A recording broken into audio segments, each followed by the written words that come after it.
مستدرک حاکم میں صحیح سند کے ساتھ روایت ہے، رسول اللہ صلی اللہ علیہ وسلم نے فرمایا، جب تم میں سے کوئی اس چیز کو دیکھے جو اسے اس کی ذات یا مال میں خوش کرتی ہو تو اس کے لیے برکت مانگے، بلا شبہ نظر حق ہے، وہ کہے بسم اللہ، ما شاء اللہ، بارک اللہ۔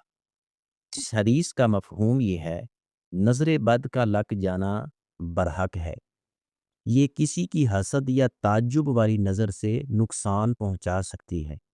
اگر کسی کی کوئی چیز اچھی لگے، مثلاً خوبصورت بچہ، اچھی گاڑی، مال کی فراوانی، گھر، ذہانت وغیرہ، تو اسے صرف حیرت سے نہ دیکھے بلکہ برکت کی دعا کرے، اس سے وہ چیز نظر بد کے اثر سے محفوظ رہتی ہے۔ کہنے والا جب یہ خوبصورت چیزوں کو دیکھے تو یہ کلمات کہے، بسم اللہ، ما شاء اللہ، بارک اللہ کہے۔ ان دعائیہ کلمات کے کہنے سے وہ چیز نظر بد سے بچ جاتی ہے۔ اگر آپ کسی کی خوبصورت چیز کو دیکھ کر یہ دعا کرو گے تو کوئی آپ کی اچھی چیز کو دیکھ کر بھی یہ دعا کرے گا۔